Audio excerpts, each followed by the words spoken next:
পাকিস্তান কি এতই বোকা একা একা ভারতের মতো একটা দেশের পেছনে এইভাবে? কারণ আমি বলবো কার্গিল যখন হয়েছিল 1999 3rd মে, তার সঙ্গে 22 এপ্রিল 2025-এর কোনো মিল নেই, অর্থনীতির মিল নেই, গোটা বিশ্বের সমীকরণের কোনো মিল নেই। এ এক অন্য ভারত।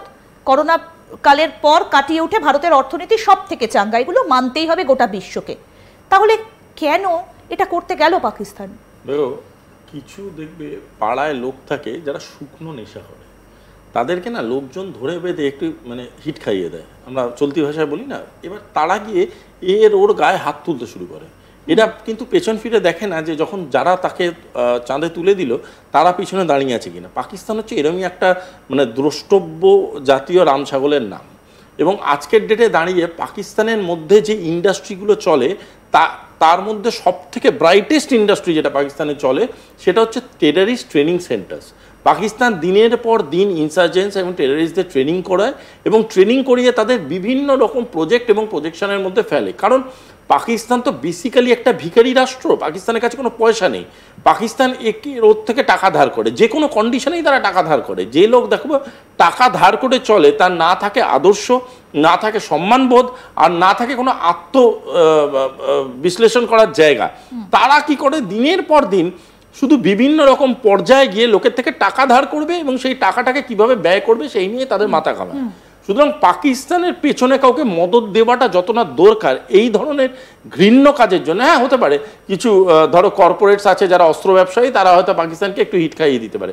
বাট পাকিস্তানের নিজস্ব যে নেশাগ্রস্ত মস্তিষ্ক আছে সেই মস্তিষ্কটির নাম হচ্ছে ISI, এবং সেই মস্তিষ্কটির হাত পার নাম হচ্ছে পাকিস্তান আর্মি। এই মুনির যে লোকটি আছে এ হচ্ছে এই গোটা মাথামোটা গ্যাংটার হেড, এবং এ বিশ্বাস করে যে আগামী দিনে তুমি দেখবে এটার ফলো আপটা তুমি দেখবে, আগামী দিনে ওর বড় বৃহত্তর প্ল্যান হচ্ছে পাকিস্তানি গভর্নমেন্টকে টপল করে নিজে আবার সেই গভর্নমেন্টের মাথায় গিয়ে বসবে। এটাই পাকিস্তানের ইতিহাস। এবং এই ধরনের ঘটনা ঘটাবার জন্যে তাদের প্রথমেই মনে হয় যে শান্তিপ্রিয় দেশ যেটা আছে ইন্ডিয়া, যে তাদের থেকে অনেক বেশি উন্নত দেশ, যে আজকে চাঁদে গিয়ে পতাকা দেয় আর মানে তাদের পতাকার থেকে চাঁদ ওর থেকে আগে আর এগোয় না, সেই লোকটা আজকের ডেটে দাঁড়িয়ে সবার আগে কি করে ভারতকে আক্রমণ করতে যায়। কেন ভারতকে আক্রমণ করতে যায়? জানে ভারতে যদি এরম ধরনের ঘটনা ঘটায় তাহলে আমাদের TRP বাড়বে, পাকিস্তানকে নিয়ে বিশ্ব আলোচনা করবে, এবং বোঝে না যে এই আলোচনাটায় তাদের লেভেল অফ প্রেজেন্স আরও নিচে চলে যাচ্ছে। লোকেদের কনফিডেন্স আর নেই পাকিস্তানের উপরে। Nobody wants to invest in Pakistan. Nobody wants to talk about Pakistan. Nobody respects Pakistan ministers or diplomats. This is the status of Pakistan. সেটা তারা বুঝতে পারছে না। কেন বুঝতে পারছে না? কারণ তাদের মাথায় হচ্ছে সেই আফিমের নেশা চলছে, যে আমরা একদিন ভারতকে এইভাবে ধ্বংস করে দেব। মানে আমার দাদু ভেবে এসেছে, বাবা ভেবে এসেছে, আমি ভাববো, আমার ছেলে ভাববে, এবং সবাই এবং সেই দাদুর থেকে শুরু করে বাবা থেকে শুরু করে ছেলে পর্যন্ত, আমি তোমাকে ফিউচারটাও বলে দিচ্ছি, তার ছেলে পর্যন্ত সবাই কিন্তু ওই 72 হুড়ের সাথে গিয়ে উপরে সেলিব্রেশন চালিয়ে যাচ্ছে, এবং ভারত তাদের সবাইকে কুরিয়ার সিস্টেমে পাঠিয়ে গেছে। এখানে একটুখানি বলবেন যে আমি রাশিয়ার কথা, এই যে 4টে দেশের নিরিখে আমরা আলোচনাটা শুরু করেছিলাম, আমেরিকা, রাশিয়া, চীন এবং তার সঙ্গে ভারতের এই যে সম্পর্ক নিয়ে আমরা আলোচনাটা শুরু করেছিলাম, আমি রাশিয়ার কথা বাদ দিলাম। কারণ রাশিয়া শুধু তো এখন না, স্বাধীনতার আগে থেকে রাশিয়া ভারতের সঙ্গে মিত্রতার সম্পর্ক বজায় রেখে গেছে, এবং বরাবর আমরা দেখেছি মিত্রতার সম্পর্ক। এমনকি ইউক্রেনের সঙ্গে যুদ্ধের সময় ভারত রাশিয়া থেকে তেল কিনেছে। কেন চীন নয়, কেন আমেরিকা নয়? মানে আমরা তো চীনের দ্বিচারিতা আগেও দেখেছি, শ্রীলঙ্কার সঙ্গে দেখেছি, আমরা চীনের দ্বিচারিতা দেখেছি, কিন্তু আপনি কোন দিক থেকে নিশ্চিত হচ্ছেন যে এবার পাকিস্তানের পেছনে চীন নেই? দেখো, আমি তোমাকে একটা কথা বলছি, ওয়ার্ল্ড রিলেশনশিপসের বেসিকটা হচ্ছে economy, business and transactional corridors. Bharatvarsha আজ থেকে 10 বছর আগে, বেশি দূরে যেতে হবে না, 10 বছর আগেও যা ছিল, 10 বছর পরের ভারতবর্ষ অনেক কিন্তু ব্যবসামুখী। এবং ব্যবসামুখী শুধু নয়, ভারতবর্ষের যে এত বড় পপুলেশন আছে, it's a huge consumer market, এবং এখানে কিন্তু দ্রব্য কেনা বেচাটা এত পরিমাণে হয়। সেটা করিডোর পাকিস্তানের সঙ্গে চীনেরও তৈরি রয়েছে। না না, আমাদের চীন বানাচ্ছে। তুমি পপুলেশন কাহা সে লাওগে? কনজিউমার মার্কেটটা কোথা থেকে আসবে? এই কনজিউমার মার্কেটটা এতটাই হিউজ। আরেকটা জিনিস জানবে, ব্যবসা করার জন্য একটা ব্যবসায়িক পরিস্থিতি সৃষ্টি করাটা খুব দরকার। একটা ডিস্টার্ব বা একটা কনফ্লিক্ট জোনে ব্যবসা হয় না। কারণ পাকিস্তানের জেনারেল সোশ্যাল প্রেজেন্সটা ইজ ভেরি কন্ট্রাডিক্টিং। সেখানে কিন্তু শান্তিপূর্ণ ব্যবসার কোনো এনভায়রনমেন্ট নেই। পাকিস্তানের ব্যবসায়ীরাই পাকিস্তান ছেড়ে বেরিয়ে আসতে চাইছে। কেন? কারণ পাকিস্তানের সেই সিস্টেমই নেই, crime is free flowing, general লোকের কাছে পয়সা নেই, তাহলে কিনবেই বা কে, বেচবেই বা কে। পয়েন্টটা হচ্ছে সেক্ষেত্রে ভারতের সাথে কোনো তুলনাই হয় না। ভারতবর্ষের ইকোনমি আজ ওয়ান অফ দ্য মানে largest economy of the world. Bharatvarsha এমনভাবে উঠছে উপরে, সেখানে সবকটা মানে প্রদেশ, সবকটা মানুষ, we are thinking way ahead of our time. সেই সময় দাঁড়িয়ে আজকে যে কোনো দেশ চাইবে ভারতের সাথে একটা সুসম্পর্ক। কিন্তু ডোকালামের মতো ঘটনাও তো কিছুদিন আগে ভারতের সঙ্গে ঘটেছে। এটা চেঞ্জ হচ্ছে কেন? সেখানে একটা ছোট্ট অক্ষরকে আনতে হবে, একটা ওয়ার্ড আনতে হবে, ব্রিক্স।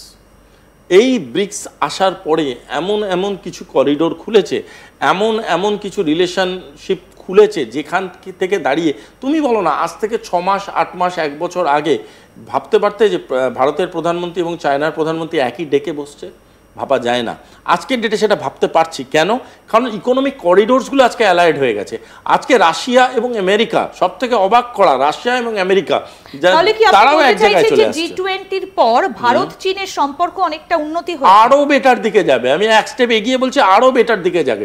দেখো, এন্ড অফ দ্য ডে যারা এই রাষ্ট্রপ্রধান, এরা কিন্তু ব্যবসাটা ভালো বোঝে, এবং ব্যবসাটা ভালো বোঝে বলে এরা জানে যে ওয়ার্ল্ডটাকে কনকার করতে গেলে business and traditional economy is the only and only way. গুলি চালাবার জন্যেও তো পয়সা লাগবে।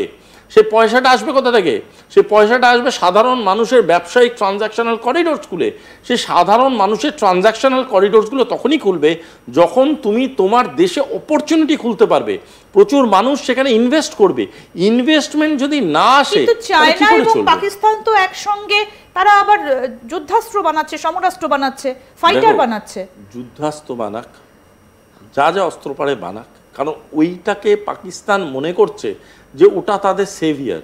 কিন্তু বাস্তবে দাঁড়িয়ে পাকিস্তান সেই অস্ত্রগুলোকে কোথায় ব্যবহার করবে, কিভাবে ব্যবহার করবে, তার কোনো রকম গাইডলাইন্স কিন্তু তাদের নেই বলেই তারা এমন অসামাজিক ঘটনা ঘটায়, যে অসামাজিক ঘটনাগুলো কিন্তু অ্যাকচুয়ালি এদেরকে ধ্বংস করে দিচ্ছে।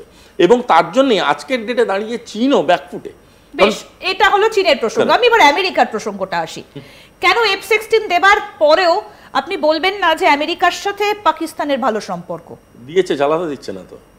ভাড়ার জিনিস, শোনো একটা জিনিস শোনো, ব্যাঙ্কোয়েট হল তোমাকে ভাড়া দেয় তো, বিয়ে বাড়ি, সে ব্যাঙ্কোয়েট হল যাও, তুমি লাইট জ্বালানো দেখছো, তুমি সুন্দর দেখছো, এবার তুমি সেখানে সেলফি টেলফি তুলছো। এবার যদি তুমি মনে করো সে কালকে থেকেও আমি ব্যাঙ্কোয়েট হলেই থাকবো, তোমাকে কিন্তু ব্যাঙ্কোয়েট হলের মালিক পরিষ্কার বলে দেবে, দেখো ভাই, তোমার যা ভাড়া দিয়েছিল ততদিন অবধি তোমার অ্যালোকেশন।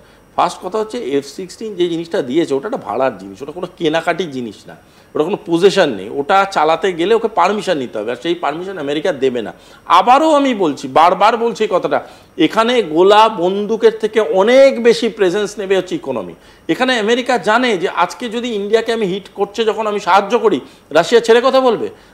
আজকে এমন একটা করিডোরে ব্রিক্স দাঁড়িয়ে আছে, যে কোনো মুহূর্তে কারেন্সি চেঞ্জ করে দেওয়ার স্টেপ এগিয়ে যেতে পারে। আজকে যদি ইন্ডিয়া মনে করে, আজকে ইন্ডিয়া কিন্তু একমাত্র নেগোসিয়েটার যে নেগোসিয়েট করে বলেছিল যে এখনই কারেন্সি চেঞ্জের দিকে ব্রিক্সকে হাঁটা উচিত নয়, সেই ইন্ডিয়া যদি আজকে মুখের উপরে দেখে যে আমেরিকা সাহায্য করছে ইন্ডিয়ার উপরে আক্রমণ করতে, ইন্ডিয়া কি তোমার মনে হচ্ছে ব্রিক্সে গিয়ে ঘুঁটি খেলবে না?